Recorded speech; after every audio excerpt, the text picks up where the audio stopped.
We're starting a brand new series today called Dinner with Jesus.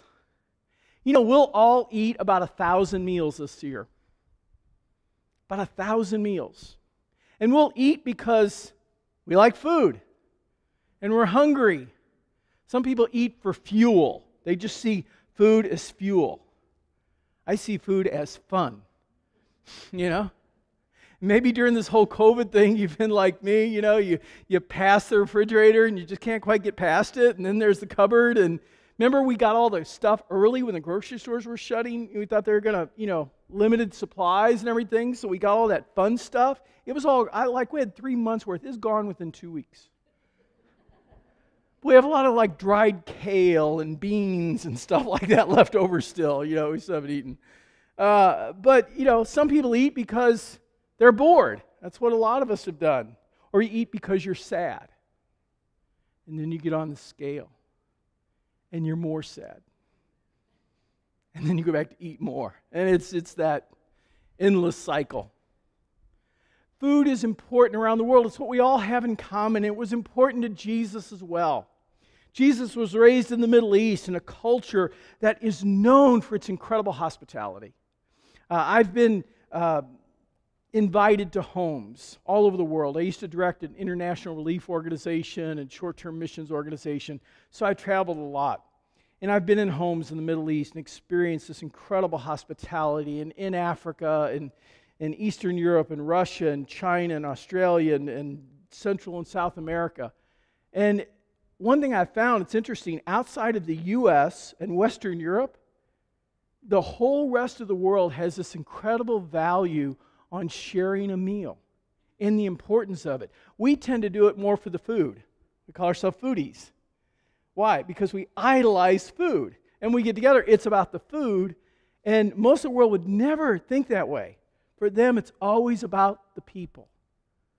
I've been in places where, I remember I was thinking this week some of the things I've eaten over the years. And they're memorable, not because they were good, but they're just memorable. Like mink in Russia. I don't recommend it. Snake in China. Snails in Australia. Goat in Africa. Good, if you get all the hair out of it. What we were told was beef, we're pretty sure was dog in Korea. Yes, my wife has nightmares over that. But in each of these situations, especially when it was in someone's home, they were always so sacrificial. They many times would prepare what would be for them days worth of food to serve us, knowing that they probably are going to do without a meal later in the week because they served it to us. They lavished hospitality upon us. And you wouldn't dare hold back and not eat it because that would be to dishonor them. This is how important hospitality was. And again, it was very important to Jesus. Jesus didn't get together with people just for the food. He saw it as a time of ministry. In fact, what started all this, I was reading in the book of Luke, and in the first 10 chapters of Luke, Jesus is either going to a meal, eating a meal, or coming from a meal. 8 times in 10 chapters, there's food involved. And Jesus saw these times, these meal times, as strategic times to be able to talk about life and the important things of life.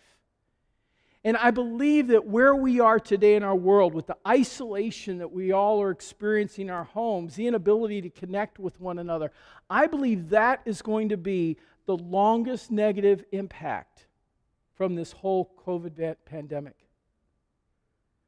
While we sit back at home and just consume television and internet, it's real easy for us to lose that personal connection with people. You can think the world is just falling apart if you just watch the news and watch what's on social media. But when you get out in public, you realize that even people you don't know, they just want to live a life of peace. They want to raise their kids in a healthy environment. They want to enjoy the same things that you enjoy. But if we don't have that connection, we miss something. And hopefully over the next 4 weeks, we're going to talk about some really practical ways that I believe the church, we as the church, can respond to this whole thing and be much more proactive and actually maybe adjust our mission somewhat to accommodate what's going on in our world today. So today we're going to look at Luke chapter 5. And this is Jesus' dinner with Matthew. Now, let me give you a little background here first. When the Roman army conquered the whole Middle East area in North Africa and all of Europe, most of it, they established these districts or regions. And they would put these puppet leaders or kings. For example, in Israel, where Jesus was raised, it was King Herod. He was a puppet dictator, but his task was to raise taxes, to excise as much taxes as he could from the people without causing a revolt. That was his one criteria to stay in office, according to Rome. And what these kings like Herod would do is they would pick out Jewish people in each of the cities because they were the people that understood how much money everybody made, how big their flocks and herds were, and what they should be taxed. And as an incentive for having that role, you got to add as much onto the top as you wanted. So the people at this time were paying taxes to Rome, a little bit of graft going to King Herod, and a little bit more going to the tax collectors. Tax collectors were hated people. And this was Matthew's occupation.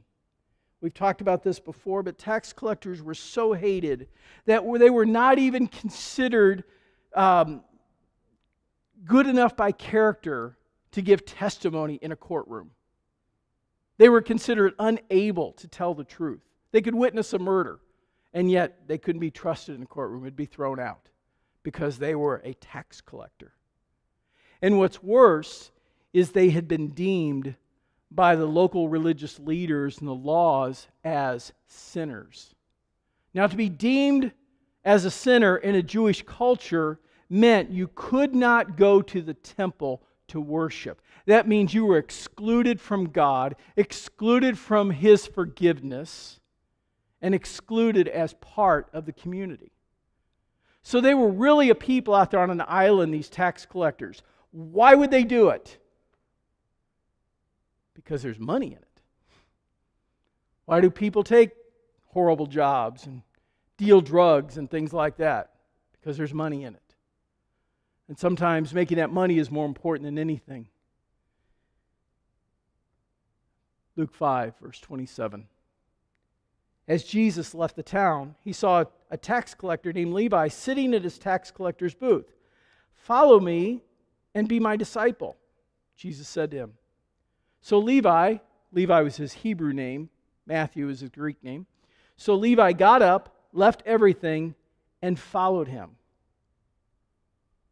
Why would Jesus pick a guy like this?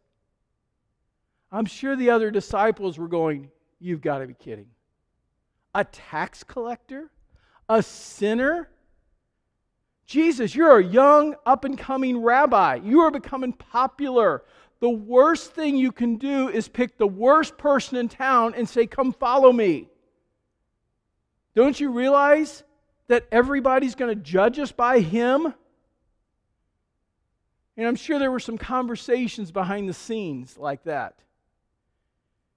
Jesus picked Matthew for a reason. He loved him when nobody else would. And he loved him so much that he wanted to pick who he would later refer to the least of these, my brothers. He wanted to show that no one was exempt from God's unconditional love. No matter what you've done, what you're doing, who you've been in the past, who you are today, God loves you. You can't escape that truth. And many people will try to escape it, but they can't. God loves you. Matthew's overwhelmed with this kind of love. To think that Jesus would love me. I love the fact he just gets up immediately and leaves everything. Probably the money and everything on the table. Like, I'm done. This is probably the first time in years that anyone has looked with him without disdain. It's the first time that he's been offered anything good. So how does he respond? Verse 29. Later, Levi held a banquet in his home with Jesus as the guest of honor. And many of Levi's fellow tax collectors and other guests also ate with them. Why did Matthew invite all these tax collectors together? Because that's the only friends he had. He wasn't friends with any of the Romans. He certainly wasn't friends with any of the Jews. And if you were a tax collector and you got an invitation to a party, you went. Because those invitations didn't come very often. Nobody invited you over for dinner. Because they thought, if you do, you're just going to sit around and look at my house and take inventory and figure out how much taxes you can get out of me. So they shut their doors, these tax collectors. But they're there. And Jesus is engaging with them. And I'm sure at first that it was awkward. When Matthew invited them to a party and they walk in and Matthew says, hey, I want you to meet my guest of honor. This is Jesus, a Jewish rabbi. And they all went, oh, great. What's he going to say to us? What's he going to do to us? But Jesus starts hanging out with them. And I'm sure they start talking. It reminded me, I was thinking about this morning. We were in Ethiopia. A friend of mine leads an organization called International Crisis Aid. And one of the things that they do in Ethiopia is they rescue young girls out of prostitution. And there's a huge brothel area in Addis, the capital there in Ethiopia. And even the police are paid off. So they sit at either end of the streets and guard. And Pat, through going in and just caring for these women, will create opportunities where eventually the goal is to be able to sneak in there at night. I was with one of these things, we did it. And you go in at night, you open a van door and you keep it running and it's rolling, and he runs and grabs her, and maybe with a child that's living with her too, in this tiny little room where she spends her entire life being sold by somebody else. And he grabs him and brings him, throws him in the van takes off. And then he gets them to a home, and I got to meet some of these girls in the home. It was just beautiful to see the joy and how God was transforming them, and they were learning trades, and then they help them move to other areas where they can get jobs and so on and so forth. But to start all of this, Pat was working in a new area, and so what we did was we threw a party, a dinner party for all these women, because even though they were prostituting, for some reason on Sunday nights, they got the night off. So we had this big party with food and gift baskets and everything, and as they came in, they just looked so afraid and scared and you know, wouldn't even look a man in the eyes. And you can imagine what they've been through for their lives. It's just been so horrible. But we fed them a meal. And as we talked over the meal, we talked about their life before this and what life was like and where they were from and what their dreams were maybe in the future. And pretty soon they began to open up and open their hearts, and there were smiles. And by the end of the evening there was laughter and so on. And this was like the first step in letting these young women know that we were safe. And that would lead to Pat being able to rescue them at some point. I think of these tax collectors. Now, they got there a little bit different. They weren't captured or abused or something like that, but they were still in this place where they had learned to mistrust everybody. And here comes Jesus, a religious leader who is the most condemning of them. And yet, he's different because he loves them. And things are going really well at the party, and then the religious people show up. The Pharisees, the religious leaders, and they're concerned. And I think they're legitimately concerned that this young rabbi is going to corrupt his followers and somehow endorse these tax collectors that they know who clearly are sinners. So the Pharisees, you know, they get Jesus' disciples aside. They don't talk to Jesus, they talk to his disciples. Look what it says here, verse 29. But the Pharisees and their teachers of the religious law complained bitterly to Jesus' disciples. Why do you eat and drink with such scum? Now it's interesting that the Pharisees are talking to the disciples. And who's in the house? The tax collectors. And who else? Jesus. And they're just putting Jesus in with the tax collectors. If he's hanging out with scum, then he's scum too. And that's how they looked at it. Now, under the law, they had a right to complain. Because the law says that if you hung out with a sinner, you were unclean. If you touched any utensil that a sinner had touched, you were considered unclean.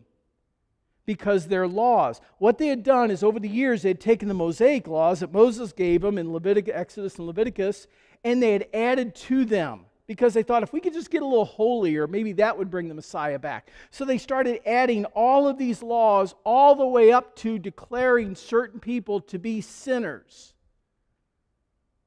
And thus, if you were named a sinner under the law, that's just tough. And anybody that you got around was contaminated as well. So this is where they found themselves. And there's a lot of religious people today in this world that keep those same laws. They declare who's right and who's wrong by how they look and what they do and how they live. And they even refer to passages like in the New Testament in 1 Corinthians 5:11. Paul says, let's put this up. It says, I meant that you're not to associate with anyone who claims to be a believer yet indulges in sexual sin or is greedy or worship idols or abusive or a drunkard or cheats people. Don't even eat with such people. You say, well, isn't Paul endorsing the view of the Pharisees? And then go to the next verse. Next verse in 2 Corinthians 6. Don't team up with those who are unbelievers. How can righteousness partner with the unrighteous or wickedness? How can light live with darkness? What harmony can there be between Christ and the devil? So, shouldn't we kind of close ranks as well? And that's exactly what they were doing. They had their circle. And you were either in the circle or you were not in the circle. To be in the circle meant that you kept the law. And for us, this would be the church. And that you kept the law and you learned the Torah and you did everything right. Today, that would be how you dress, how you look, how you speak, what habits you engage in, and so on. And someone comes into a church and you say, well, that person, look at them. They dress nice and they're sharp and they carry their Bible and they're always here and they seem to be faithful and let's put them in charge of something. And yet we don't know even what's going on inside their lives because it's just so convenient to judge by all these outward appearances. So the question that they're always asking is who's in and then who's out. And so some churches set up pretty strict lines as to who's in and who's out. And if you're out, you don't hang out with those out people. You hang out with these people because this is where it's safe. This is called sanctification or becoming holy. We'll call it holy by separation. Right? If I'm not around people that are going to pollute me, I can stay holy.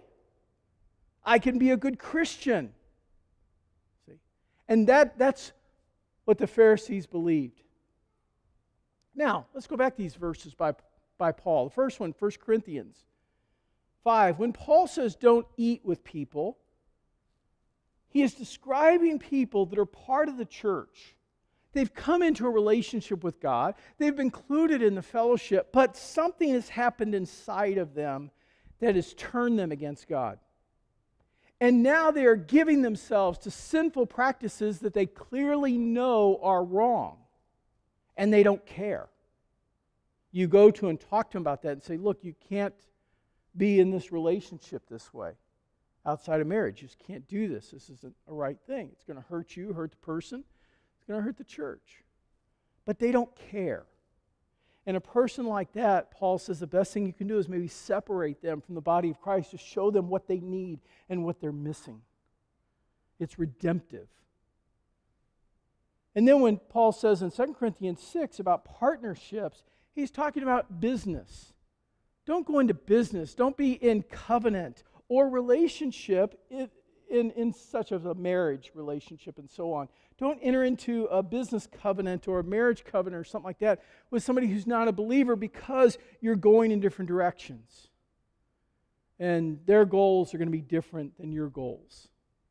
So this is what Paul was describing, but he was never endorsing this Pharisaical approach that if you're not keeping all these rules and laws, you're not in. Who's in and outside of your circle? See, Jesus never worried about being corrupted by people. He was just so in love with the Father. He so knew who He was.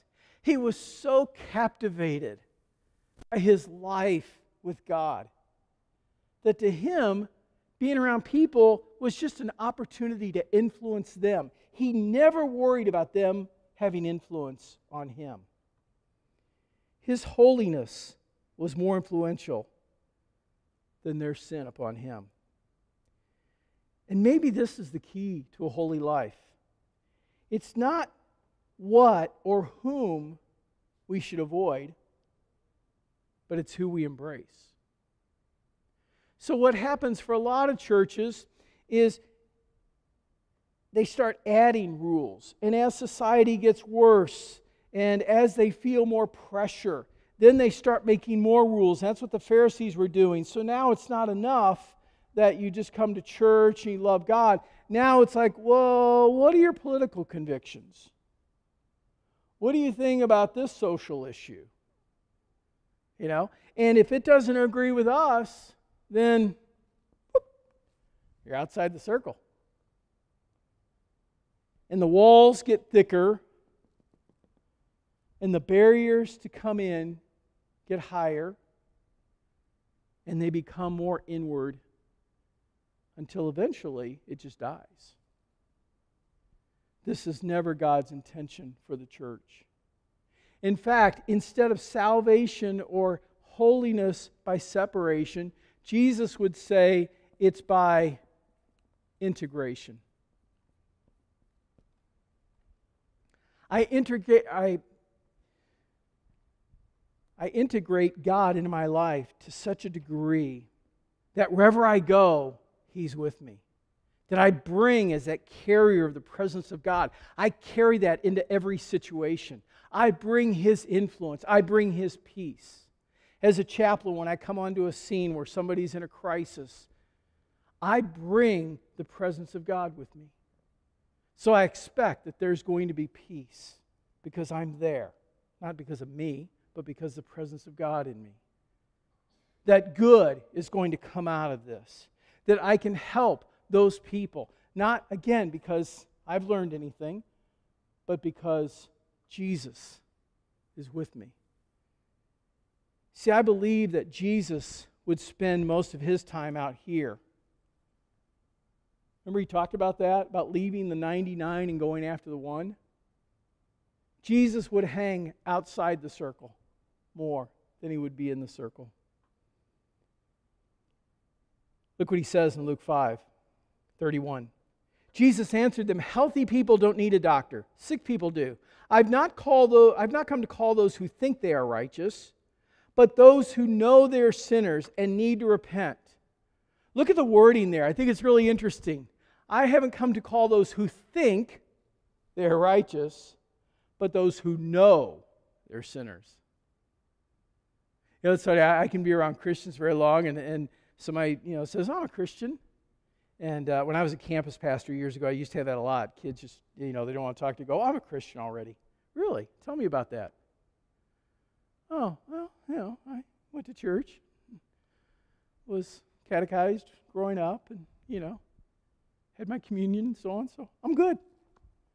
I go, yeah, but tell me about your relationship with God the Father and what that's like now and how you live to honor Him. Well, not so much. They think they're righteous. But then you talk to somebody else on campus who, obviously is a sinner. You can kind of tell sometimes just by what they do, what they say, and so on and so forth. And you ask them, do you feel far from God? They go, oh yeah, I'm really far from God. I know I'm a sinner. See, we don't have to convince people. We're out talking to people about Jesus. We don't have to convince people they're sinners. They know it. It's the religious people that are so hard to deal with because they have just enough of the gospel that they've been inoculated to really accepting Jesus as the Lord of their life. And that's what Jesus was concerned about. It's the sinners. It's the people that were really messed up that Jesus, and the religious too, they were just harder for him to get to. But it was those people that were the worst that Jesus seemed to really reach out to. Gentiles and Roman soldiers and prostitutes.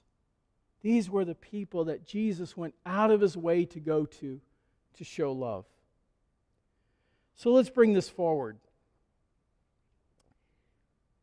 It's easy for us today, I believe, at least it is for me, to be repulsed by people from a distance. Just to hear something bad they did, or that they're a bad person, or see some action, or some offense, and to just go, you're judged, and then just put them out of my mind. It's so much messier and harder to try to understand somebody and to get to know that person and to try to hear that story. Maybe there's that person at work that is always outspoken, belligerent, angry, hard to get along with, seem to be mad at the world. Everybody kind of leaves them alone, lets them have their distance. What if you just got to know that person? What if there's something in their life that triggered that, caused that in their life, that God could help you to bring healing to and encouragement to? Howard Hendricks said this. I love this quote. He said, "You can impress people from a distance, but you can only impact them up close." Let me say it again. You can impress people from a distance, but you can only impact them up close. Jesus has called his church to experience his love, to know that we are forgiven, to know all the things that we've been forgiven of, and to in turn be able to show that love to people. And one of the great ways to do it is over a meal. There's nothing like sitting down with somebody and listening to their story. I use that phrase a lot during the week. I'll sit down with somebody and say, tell me your story. I just want to know about you. And when people feel safe to be able to tell their story, now God can intervene. He can connect with them. He can work in their life. And all we have to do is be good listeners. Just show that we care. Let me test you in this. I was thinking about it this week this way. You're invited to a dinner party. I'll close with this. You're invited to a dinner party. A friend of yours invites you. You know them. Say, sure, I'll come over. Yeah, I'm going to have some friends over. Want you to join me. You go, sure, I'm in. And you get there and you meet a bunch of people that are brand new, nice people. You just talk about life and kids and all the kind of stuff that you talk about. And then you sit down for dinner and you're sitting next to a person and you look at them and say, so, what's your name? You get names and everything. You say, so what do you do? He says, I'm a doctor. Doctor? Wow, that's awesome. Where do you work? What kind of work do you do?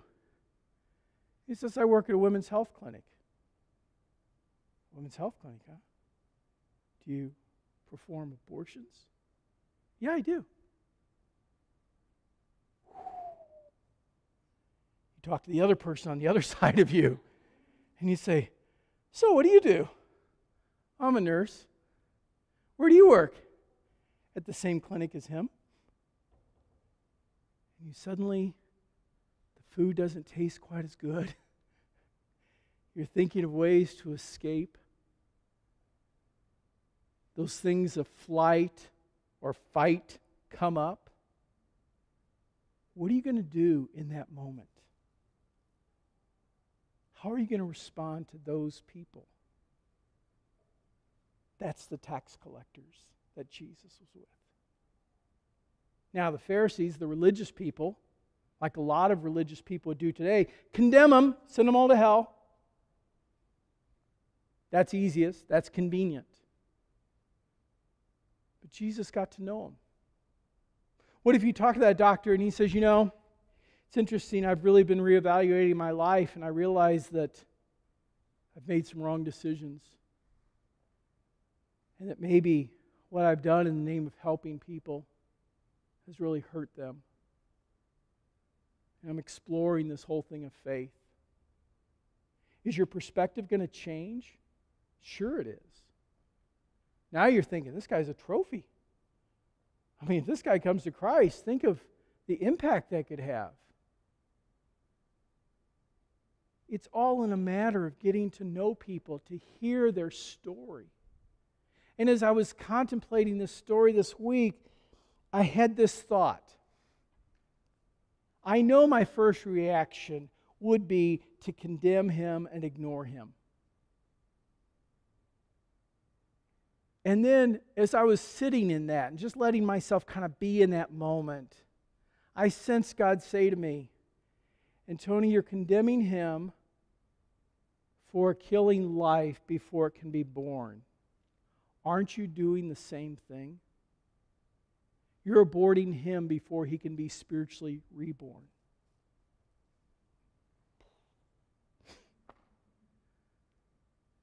And it really helped me to see that there are still such perspectives in me. There's still things in me that make it difficult to not want to stay in my circle and to keep people out of my circle.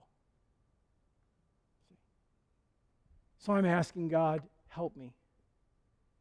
Help me to love the least of these.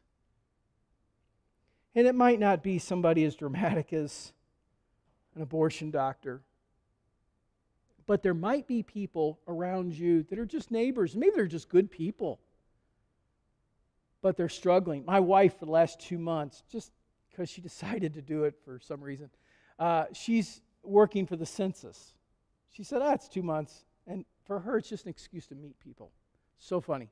Every day she'll come home and tell me all these stories of people she met and how she helped them and prayed with this lady and this person and so on and helped get this person in touch with resources and all that. And I said, but you did take some census, right? She goes, yeah, I did. I was keeping my quota and all that kind of stuff.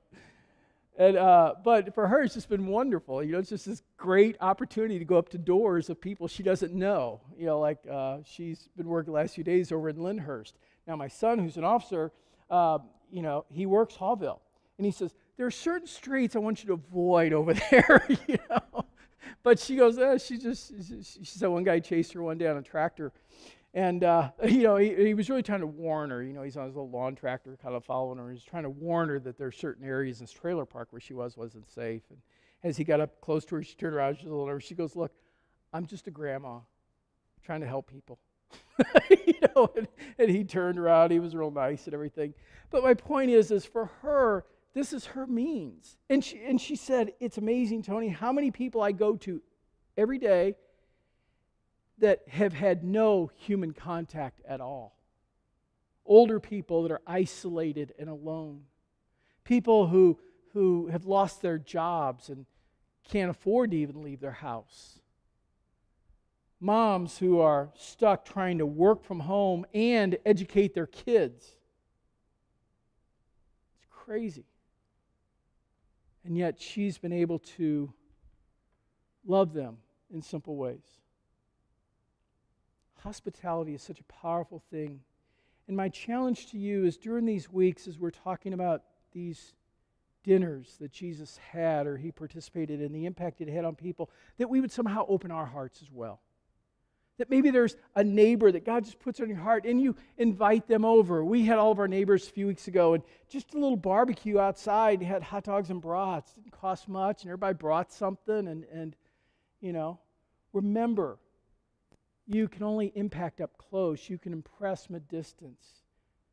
If you do invite people over, don't do it to impress them because you might succeed. And if you succeed in impressing people with the incredible food you serve and how perfect your house is, they'll never invite you over because they can't reach that level of perfection. So, just relax. Just treat people like family. Invite them over. They're coming to see you anyway. Let's restore hospitality because I believe that right now, in this time, if we will practice hospitality, I believe doors are open into people's lives like they haven't been in a long time. And we need to take advantage of that. Let's pray.